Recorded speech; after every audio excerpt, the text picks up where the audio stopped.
ಎಲ್ಲ ಕರ್ನಾಟಕದ ಜನತೆಗೂ ಅಪ್ಡೇಟ್ಸ್ ಕನ್ನಡ 360 ಚಾನಲ್ಗೆ ಸ್ವಾಗತ. ಸೊ ಇವತ್ತಿನ ವಿಡಿಯೋದಲ್ಲಿ ನಾನು ಗೃಹಲಕ್ಷ್ಮಿ ಯೋಜನೆ ಪೆಂಡಿಂಗ್ ಹಣನ ಪಡ್ಕೋಬೇಕಂದ್ರೆ ಏನೇನೆಲ್ಲ ಕೆಲಸ ಮಾಡಬೇಕಂತ ತಿಳಿಸ್ಕೊಡ್ತೀನಿ.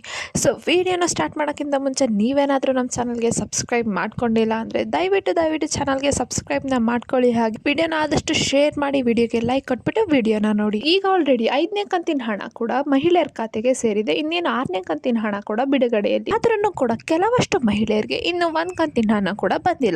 ಸೊ ಅಂಥವರು ಏನು ಮಾಡಬೇಕು? ಕೆಲವೊಂದಷ್ಟು ಮಹಿಳೆಯರಿಗಷ್ಟೇ ಪ್ರತಿ ತಿಂಗಳು 2,000 ರೂಪಾಯಿ ಜಮಾ ಆಗ್ತಿದೆ.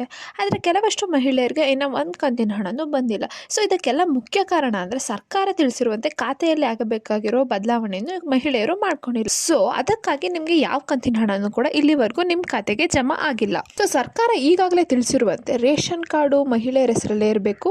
ಇನ್ನು ರೇಷನ್ ಕಾರ್ಡ್ ಹಾಗೂ ಆಧಾರ್ ಕಾರ್ಡ್ ಲಿಂಕ್ ಆಗಿರಬೇಕು. ಬ್ಯಾಂಕ್ ಖಾತೆಗೆ KYC ಆಗಿರಬೇಕು. ಇದೀಗ ಬಂದಿರುವ ಹೊಸ ನಿಯಮದ ಪ್ರಕಾರ ನಿಮ್ಮ ಬ್ಯಾಂಕ್ ಖಾತೆಗೆ NPCI ಮ್ಯಾಪಿಂಗ್ ಕಡ್ಡಾಯನ ಮಾಡಿದ್ದಾರೆ. ಸೊ ನಾನು ಕೊನೆ ವಿಡಿಯೋದಲ್ಲಿ ತಿಳಿಸಿದ್ದೆ NPCIನ ಹೇಗೆ ಮಾಡಿಸ್ಕೊಳ್ಳೋದು ಮತ್ತು ಅದಕ್ಕೆ ಏನೇನೆಲ್ಲ ಡಾಕ್ಯುಮೆಂಟ್ಸ್ ಬೇಕಂತ.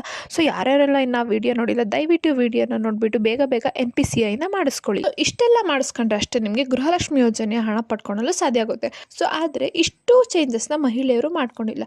ಹಾಗಾಗಿ ಮಹಿಳೆಯರ ಖಾತೆಗೆ ಹಣ ಜಮಾ ಆಗಲು ಸಾಧ್ಯ ಆಗ್ತಿಲ್ಲ. ಚಿಂತೆ ಬೇಡ ಮಹಿಳೆಯರೇ. ಒಂದು ವೇಳೆ ನಿಮ್ಮ ಬ್ಯಾಂಕ್ ಖಾತೆ ಸರಿ ಇಲ್ವಾ ಅಥವಾ ಅದಕ್ಕೆ ಮ್ಯಾಪಿಂಗ್ ಮಾಡಿಸಲು ಆಗ್ತಿಲ್ವಾ, ಏನಕ್ಕೂ ನೀವು ತಲೆ ಕೆಡಿಸ್ಕೊಳೋದು ಬೇಡ.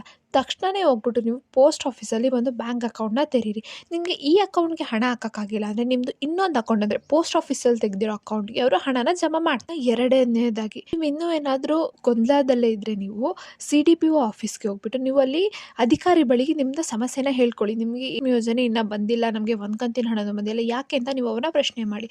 ಸೊ ಅವರು ನಿಮ್ಮ ಅರ್ಜಿನ ವೆರಿಫೈ ಮಾಡಿಬಿಟ್ಟು ನಿಮಗೆ ಆನ್ಲೈನಲ್ಲಿ ಉತ್ತರನ ಕೊಡ್ತಾರೆ. ಅಂದರೆ ನಿಮ್ಮ ಅರ್ಜಿಗೆ ಏನೇನೆಲ್ಲ ಸಮಸ್ಯೆ ಇದೆ, ಯಾಕೆ ಅರ್ಜಿನ ಅವರು ರಿಜೆಕ್ಟ್ ಮಾಡಿದ್ದಾರೆ, ಯಾಕೆ ನಿಮಗೆ ಹಣ ಬಂದಿಲ್ಲ ಅಂದ್ಬಿಟ್ಟು ಅವರು ತಿಳಿಸ್ಕೊಡ್ತಾರೆ ಆನ್ಲೈನ್ ಮೂಲಕ. ಮತ್ತು ಅವರು ಏನೇನೆಲ್ಲ ನೀವು ಬದಲಾವಣೆ ಮಾಡ್ಕೋಬೇಕು ಅಂತ ಹೇಳ್ತಾರಲ್ಲ CDPO ಕಚೇರಿ ಅವರು, ಸೊ ಅದನ್ನು ತಕ್ಷಣವೇ ಮಾಡ್ಕೊಳ್ಳಿ. ಸೊ ಏನಂದರೆ ಕೆಲವಷ್ಟು ಮಹಿಳೆಯರು ನೀವು ಆಧಾರ್ನ ಸೀಡಿಂಗ್ ಮಾಡಿಸಿ ಆಧಾರ್ KYC ಮಾಡಿಸ್ಬಿಟ್ಟು ಅಂದ್ಬಿಟ್ಟು ಡಾಕ್ಯುಮೆಂಟ್ಸ್ನ ಕೊಟ್ಟು ಬಂದಿರ್ತೀರ.